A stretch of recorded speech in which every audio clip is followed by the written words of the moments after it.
ano yung category ng SGP shares, no? Dito sa decision ng ERC number 2018-014 MC ay nakalagay po dito, SGP only subscribe non-voting preferred shares on NGCP. So meaning, ano bang ibig sabihin ng preferred shares? So wala silang voting capacity. Diba? Wala silang voting capacity. You have to look into this, Mr. Chairman, because kung 20% yung ibinenta sa tao, prepared, non-voting, 40% is owned by China, Grid Corporation. Yung 60% owned by the Filipinos, magiging 40% na lang yan. So yung 20% prepared, non-voting. So sino na ngayon ang magdidesisyon? Equal na ang China. Saka yung 40% ng nila Henry C. Can you please repeat? You're now saying that... Now, what I'm trying to imply here, Mr. Chairman, mayroong din implication sa national security to. Kasi nga, yung binenta nila, non-voting, prepared. Binili na sa NGCP yung 20%. Eh, ang breakdown niyan, 40% owned by China Grid Corporation and 60% owned by Filipinos. Binenta mo ngayon yung 20% sa public. Pero, prepared lang siya. Hindi siya common share. So, mawawala na ng voting power yung mga Pilipinos. Have you seen the implication of this backdoor that they have done? Mayroon pong may national security content. And we have to be wary about this. I don't know, but that is my understanding. It is a decision that I've gotten last night from the website of the ARC. Congressman Dan, just for clarification, kasi sa dami yun yung present, 40% ang foreign. Yes, alam natin. China Grid Now, Corporation. because of these share swaps, posible ba na lumagpas na ng 40% ang foreign? Well, you'll never know. Ha? Oh, may foreign nominee. Makikita mo, Mr. Chairman, no? May PCD nominee corporation, no? 13.32. May 7.43%. And that's the reason why So, I wanted that this corporation be invited in the next hearing. PCD nominee corporation, non-Filipino. They owned 7.43%, which will be added to the 40. Hindi ko alam, baka mamaya yung China Grid Corporation din ang kumuha nito. Eh di majority na sila. Sa panagbotohan, China na masusunod, hindi na po tayo. As a matter of fact, Mr. Chairman, even before, China naman ang nasunod Di ba? Alam naman natin, si Wenbo, ang pumirma doon sa mga, we have the investigation that we have conducted. Anyway, we'll go on sa detalye. Can you stay on Mr. track Chairman, with your what I'm trying questioning to on the point out- shares? What I'm trying to point out, Mr. Chairman, even before, doon po sa kanilang operation, management of the grid, ayan si Mr. Liu Shangqiang, yung Assistant Chief Technical Officer, siya pumipirma. Management sila. Even si Lee Sinhua, Chairman of the Board of Audit Committee, approving authority, si Anthony Almeida, witness nga lang Si Mr. Wenbo, Chief Technical Officer, is the approving authority for such hiring. Siya nag-hire, Chinese. Hindi pa nga nabibili ang share ng mga foreigners, sila na nagdidesisyon. What more, pag sila na may-ari ng mga shares. We take note of that. Thank you, Mr. Chair. That in the future, in the next hearing. So now, may we now ask, before we now proceed, I would like to now ask Mr. Chair, just before your question, I just want to ask something. the Honorable Deputy Speaker. I will wave to our dear Deputy Speaker, J.J. Suarez. Gusto ko lang malaman ewan ko lang kung sasagutin pa tayo ng NGCP. Maybe from DOE. Itong kinikita ba ng NGCP is taxable? Mr. Chair, based on the franchise, it's a 3% in lieu of all, whether it's national or local taxes. So you're saying they are not paying any income tax? No, sir. But Mr. Chair, I think in a better position would be ERC because sila yung So meaning Yes, the only Mr. thing that they're paying for is franchise. That's correct, Mr. And Chair. and how much percent is that? That's 3% in lieu of all taxes. 3% of gross revenues in lieu of all taxes. So ito po, kasi Mr. Chair yung point ko, medyo nakakakulo ng dugo. Ang laki-laki na nga ng kinikita nila, ang laki-laki ng dividendo nila, hindi pa sila nagbabayad ng buwis kasi nasa prangkisa nila na hindi sila dapat magbayad ng buwis kasi lang mahal-mahal ang presyo ng kuryente. Dahil nagbabayad tayo sa mga proyektong hindi pa tapos. Kung kakwentahin natin, ewan ko lang kung kayang makwenta ngayon to ng DOE at saka ng ERC, kung kakwentahin natin, magkano yung naidadagdag sa binabayad ng isang Juan de la Cruz para sa mga proyektong hindi pa tapos?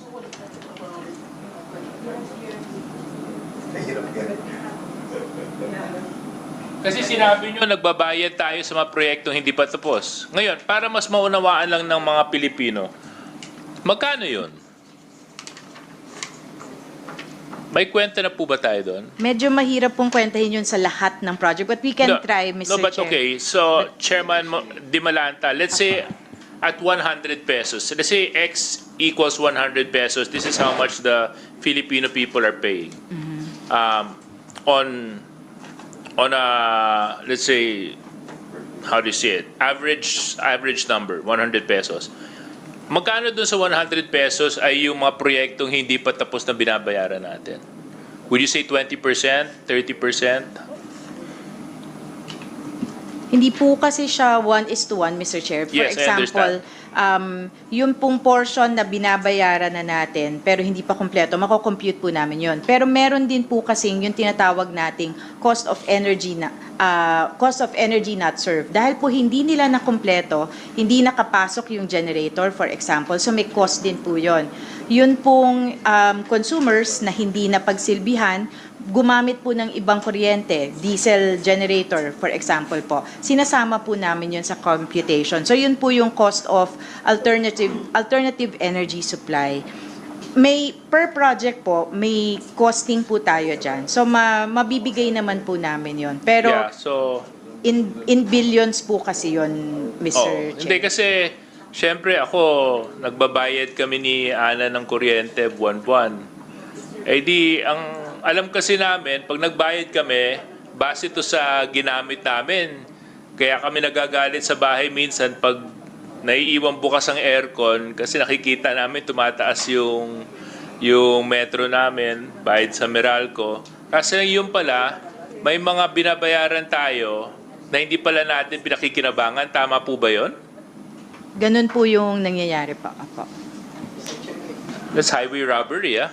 Mr. Chair, Yes, sorry. I think that To point that out because, you know, we have to talk about efficiency. We need to talk about improving government services. We need to improve about, you know, bettering utilities for the Filipino, which is basic. You know, electricity is just like water.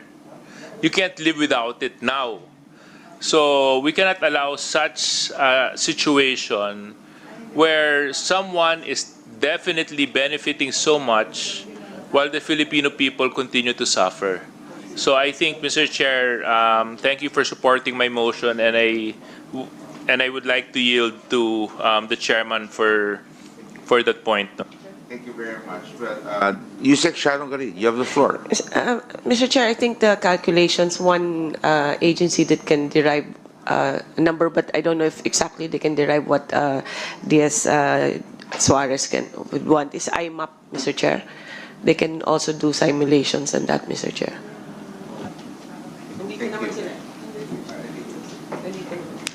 Yes, can we, on the suggestion of the Honorable Undersecretary Sharon Garin, you're recognized. Yes, good morning, Mr. Chair. Yes, weekend po. Pero you don't have that right now. Oh, So please prepare for the next hearing. Will do, Mr. Chair. The question, that exact question will be raised by the Deputy Speaker again, and we will call you first. Okay, thank you. So, the Honorable Suarez, they will prepare that answer in the next hearing. Okay. Honorable Rog, welcome to the committee hearing. You may now ask your question. Mr. Chair, thank you, Mr. Chair. Mr. Chair, just a quick manifestation because I agree with the sentiments of DS Suarez and I support the motion to convert this to a thorough review of the franchise. I wanted to bring this up earlier, but given that Section 8 is talking about the dispersal of ownership, as we've seen with other franchise hearings we've had, Mr. Chair, this is usually there to temper interests of those who are currently holding the franchise and to level the playing field with the public. So as we can see, we can't talk about inefficiency, we can't talk about La Niña preparedness without talking about conflict of interest. So I really do agree that we should look into Section 8. With that, Mr. Chair, I would just like to request that through the committee and through the chair, most respectfully, we request for the documents that were being referred to earlier. May we request from SGP, Synergy, Grid, the share swap agreement that they might have had with NGCP, and maybe also request, Mr. Chair, for the documents that SGP presented to the PSE for their IPO. I think this would be very helpful for us moving forward, especially if since the motion was granted and we'll be taking that in the next hearing. Yun lamang po, Mr. Chair, for the consideration of the body. Thank you very much. Thank you very much, Honorable Rog. NGCP, did you take note of the request? Yes, Mr. Chair, we are taking note of all the requests. Yes, Mr. Chair, even the one given online po. Okay, thank you very much. So that's clear. Please submit those documents. And the position that all these questions really started because of the transmission issue. Kaya ako nagsasanga-sanga itong mga tanong at nanganganak because also of the answers raised by NGCP. And we have to be very, very clear because at the end of the day, it's public interest, public good, ang bottom line po nito. That's why yan po talaga ang titignan po natin. So now, yes, the Honorable J.J. Suarez, you're recognized. Yes, Mr. Chair, I just need to amend my motion earlier. Yes. Since we have sufficient numbers of members present with us online, may I call on the members of the committee to vote on conducting a motu proprio inquiry for the review of the congressional franchise of NGCP. I move a referendum be made on this matter. So move, Mr. Chair. There's a motion by the Honorable Deputy Speaker J.J. Suarez. Any second? The Honorable Dan? Second motion, Mr. There's a Chair. second motion. I didn't know kasi you opened your mic. So Yes, the second by the Honorable Dan Fernandez. Comsec, any objections? If there are none, therefore we now, the motion is hereby approved. We now proceed. Mr. Chair. Yes, the Honorable Dan Fernandez. Prior to my may next- okay, pabusin ko muna yung mga tanong nyo kasi may mga tanong din ako. Pero unahin ko muna kayo. Sige, prior to the next issue that this representation would like to tackle, Mr. Chairman, I just wanted to ask yung NGCP about doon po sa NGCP attorney, kasi years ago, ang National Transmission Corporation o Transco, sumulat si Mr. Henry C., ang President and CEO, sa kanya about the establishment or engaging yung pong NGCP in other businesses without prior consent of the PISAM. Are you familiar with this issue? No, Mr. Chair. If we have a Oh. copy of that, maybe we can answer. Yes. Kasi ang NGCP po ay nagtayo ng mga telecommunication, doon sa mga sub-transmission natin na under the concession agreement. And these have been discussed thoroughly sa Senate, dito sa Congress, etong mga facility na to. And we asked before if these facilities were dismantled. So, siguro isama nyo na lang po sa report nyo kung these facilities were dismantled. But because, Mr. Chairman, yung telecommunication business na dollars, $22 billion ang pwede nating projected income dun sa optical fiber that can be put on the grid, no? Napakalaki po ng negosyong pwede nating makuha dito. And with that, Mr. Chairman, I think it is imperative on this government and on this Congress to really review their franchise. Dahil nga, meron po tayong nawawalang potential pagdating po doon sa paggamit ng ating pong grid. Hindi po ito nakita nung ito po'y pinirmahan tong concession agreement. Doon possibility that this telecommunication can be taken advantage by this government. And I think we need to discuss the importance of this business that this government must be put on this different sites, ano, yung ating mga sub-transmissions. Secondly, Mr. Chairman, I think, alam mo to, Attorney Cynthia, meron po tayong property na owned by the Social Security System doon sa Pasay. Ito po ay 60,500 square meter. At doon po sa pagtatayo sa Pasay ng 230 kilovolts substation project, it requires only 2,000 square meter.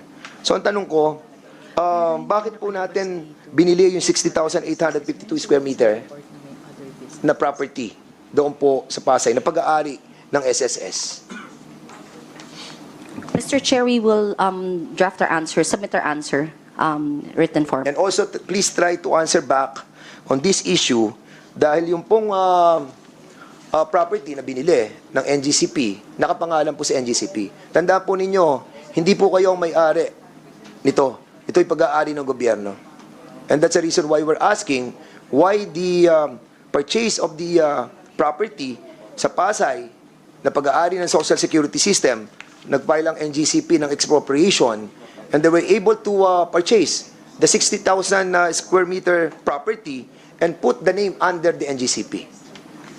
Okay, so please put that in your record as well.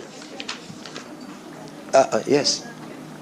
Can I just add that it's not just SSS, there's also cases of NPC and PSAL, Mr. Chair. Similar manner. So how many, Mr. Chair? And our record is just 3 government agencies. 3 government agencies. Yes, I think Mr. Chair. also the sa Barangay Bitin, sa Bae Laguna, na kung saan, doon po ako nanggaling, Barangay Bitin, Bae Laguna, in connection with the Lumban EHB Bae 230 kilovolts transmission is under also the expropriation. And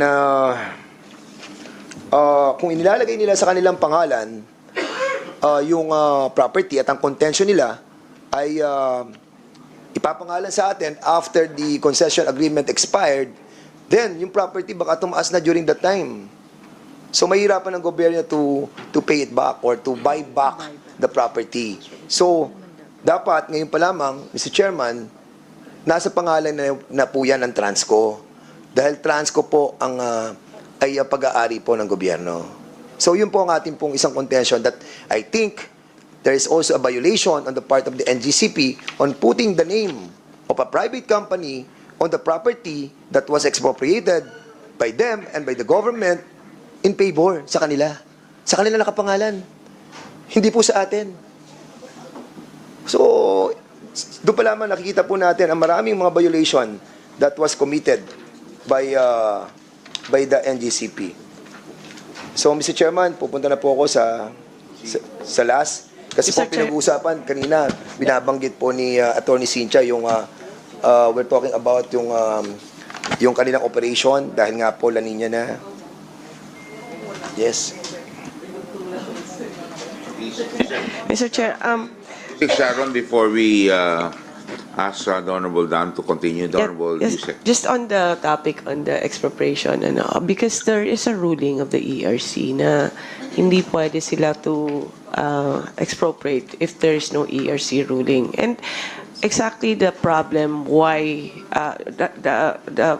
the problem is exacerbated by the fact that it's under the name of a private company.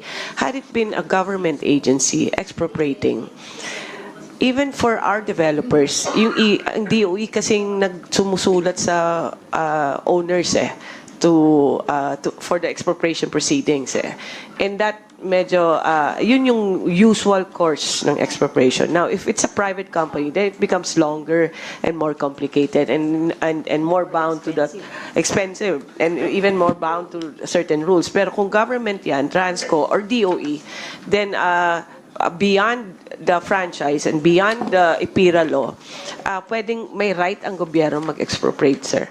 Thank you. Thank you very much, Honorable Yusek Sharon Garin. Any other question for any other member? Mr. Chair. The Honorable Dan Fernandez. Kasi nga, yun nga po ang tatanong ko rin sa NGCP kasi sa logo lang nila, makikita mo na ang feeling ng NGCP, sila po may-ari ng transmission at hindi po gobyerno. Kung papansinin po ang kanilang logo, hindi ko alam kung meron tayong logo dito Hindi po, dapat sinasama nyo ang Transco Dahil gobyerno may-ari ng transmission, hindi po NGCP. At kung ang may-ari po ng transmission ay gobyerno, dapat sa logo nyo nakasama ang Pilipinas. Hindi nyo inaari ang transmission. Now, Mr. Chairman, balik po tayo doon sa nangyari noong January 2, 2024. Alam naman po natin, Mr. Chairman, na nagkaroon tayo ng going back to the premise of Attorney Cynthia that La Nina, papasok na po La Nina. Noong January 2 ng 2024, nagkagulo po sa Panay. Alam naman natin that lahat tayo nasa bakasyon. Pumasok ang Kongreso para pag-usapan lang yung problema ng Panay, power interruption. We have invited si Roel Castro sa Panay. I think he's still in here. So, ang tanong ko sa NGCP, ang pinag-usapan po natin doon ay yung pong ancillary services. So, sa ancillary services po na binabanggit, it is the obligation of the operator, which is the NGCP, to supply for the reserve capacity, contingency, and yung tinatawag nating what's this? Disposable. So, ang tanong ko po, prepared na po ba tayo doon po sa ating mga tinatawag na mga reserves? Firm na ba lahat ang mga contracts natin at wala na po tayong non-firm? Yes, Mr. Chair. Okay. So, pagdating sa Luzon, ilan po ang naka-alat natin para po sa tinatawag nating reserve capacity? Sa regulating reserve, ilan po ang Mr. megawatts? Chair, sorry. May I clarify po? Yes. For our ancillary services procurement, we were required by the Department of Energy to conduct a CSP. Now, the competitive selection process was conducted and finished in 2023, I think 2023. And then in 2024, we were also required to purchase a certain percentage from the ancillary services reserve market that was established in January of this year. So we have finished conducting the CSP, and the reserve market, which was launched in January po, was reinstated and then subsequently suspended and again reinstated last July. So umaandar na po yan. So yung requirement po ng NGCP na mangontrata ng firm contracts under the CSP, tapos na po yan. At yung iba po, binibili natin sa merkado. So, pagdating sa Suarez,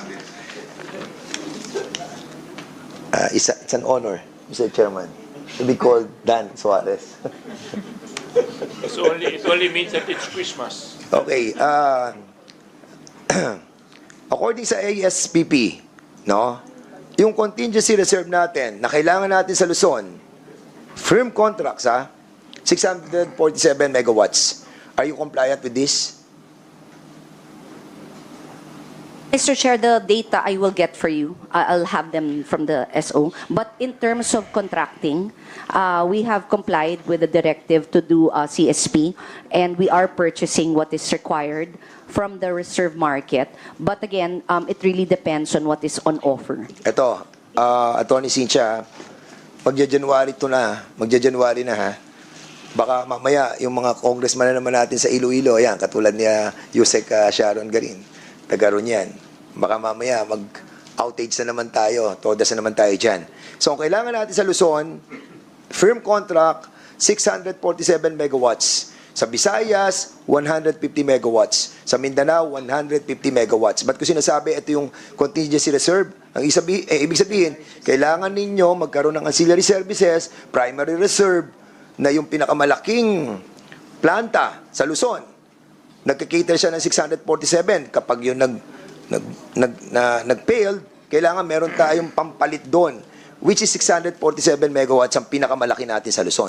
Sa Visayas is 150 megawatts, sa Mindanao 150 megawatts. These are all the ancillary services that we need for Luzon, Visayas, and Mindanao for contingency reserve alone.